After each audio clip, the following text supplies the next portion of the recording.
Assalamualaikum warahmatullahi wabarakatuh. Salam sejahtera bagi kita semua.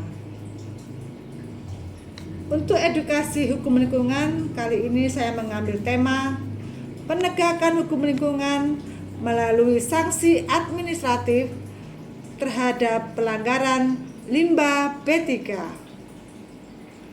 Limbah beracun yang disebut limbah B3 berdasarkan karakteristiknya dibagi menjadi 4 bagian, yaitu limbah B3 cair, limbah B3 padat, limbah B3 gas, dan limbah B3 partikel yang tidak terdefinisi.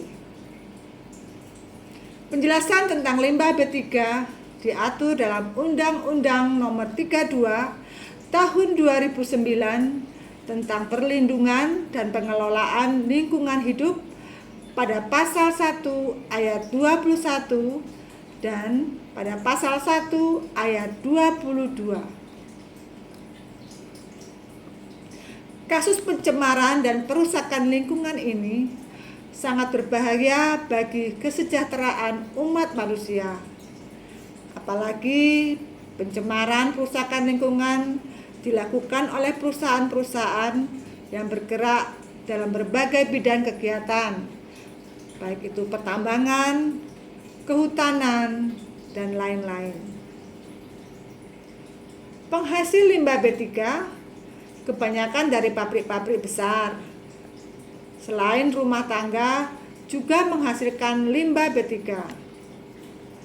Dampak dari limbah B3 rumah tangga sangat besar, meskipun sebagian masyarakat tidak menyadarinya.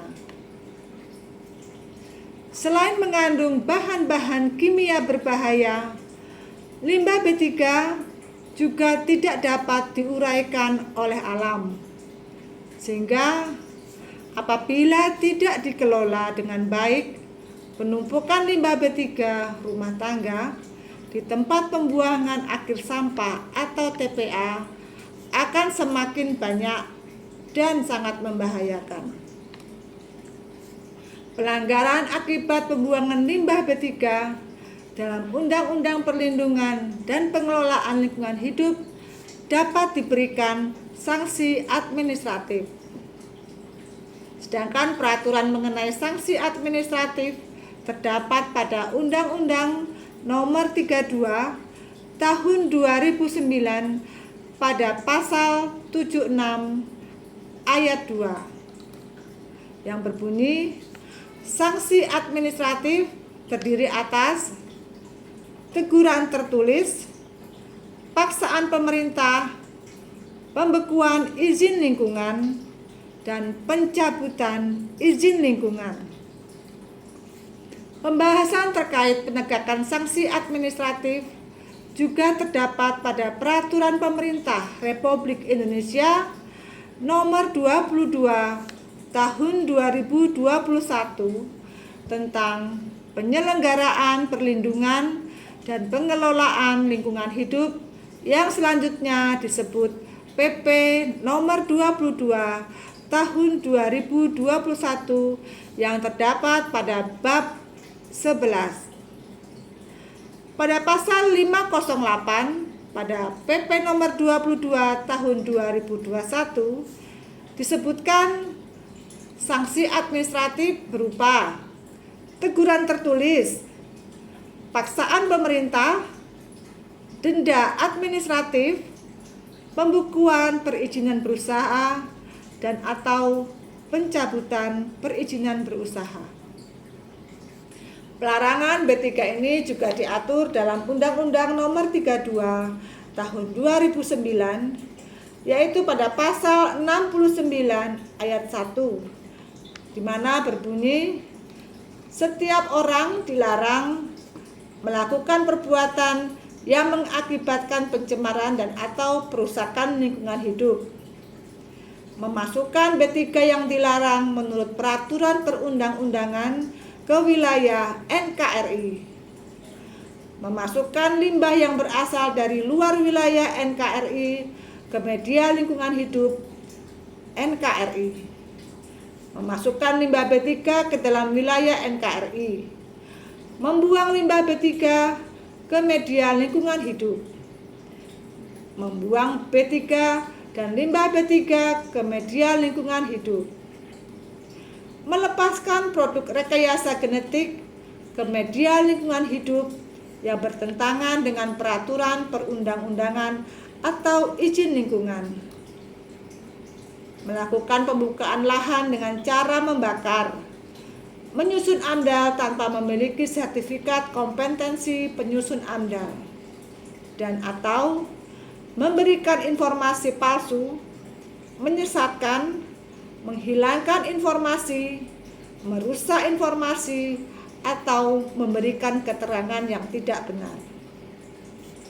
Apabila ada orang atau industri yang memproduksi limbah B3 dan tidak mengolahnya, malah membuangnya dengan sengaja, apalagi dengan sembarang, dapat dikenakan pidana sesuai aturan Undang-Undang Nomor 32 Tahun 2009 tentang perlindungan dan pengelolaan lingkungan hidup, yaitu di bab 15, di mana pada pasal 102 berbunyi, setiap orang melakukan pengelolaan limbah B3 tanpa izin sebagaimana dimaksud dalam pasal 59 ayat 4 dipidana dengan pidana penjara paling singkat 1 tahun dan paling lama 3 tahun dengan denda paling sedikit 1 miliar dan paling banyak 3 miliar rupiah. Pada pasal 103 berbunyi, setiap orang yang menghasilkan limbah B3 dan tidak melakukan pengelolaan sebagaimana dimaksud dalam pasal 59 dipidana penjara paling singkat 1 tahun dan paling lama 3 tahun dengan denda paling sedikit 1 miliar dan paling banyak 3 miliar rupiah. Sedangkan pada pasal 104 berbunyi, setiap orang yang melakukan dumping limbah dan atau bahan ke media lingkungan hidup tanpa izin sebagaimana dimaksud dalam pasal 60 dipidana dengan pidana penjara paling lama 3 tahun dan denda paling banyak 3 miliar rupiah. Di sini dapat dilihat bahwa ada akibat pidana dari limbah B3 yang dihasilkan oleh orang ataupun industri-industri besar. Karena pidana ini akan menimbulkan efek jera bagi penghasil limbah B3 jika tidak mengolahnya sesuai aturan ataupun membiarkan limbah B3 sampai dapat tercemar di lingkungan hidup sekitar. Rekan-rekan sekalian, sudah seharusnya bagi industri-industri yang menghasilkan limbah B3 mengikuti aturan perundang-undangan, yaitu di Undang-Undang Nomor 32 Tahun 2009 tentang perlindungan dan pengelolaan lingkungan hidup dan Peraturan Pemerintah Republik Indonesia Nomor 22 Tahun 2021 tentang penyelenggaraan perlindungan dan pengelolaan lingkungan hidup. Di dalam aturan telah disebutkan bahwa harus melakukan pengolahan limbah B3, kemudian juga tidak boleh membuang dengan sembarang. Serta lembaga yang berwenang harus terus mengawasi dan mengontrolnya. Juga untuk sampah rumah tangga yang mengandung B3 harus lebih berhati-hati dalam membuangnya. Demikian edukasi hukum lingkungan dengan tema penegakan hukum lingkungan melalui sanksi administratif terhadap pelanggaran limbah B3. Akhir kata saya ucapkan terima kasih. Mohon maaf jika ada kata-kata yang salah.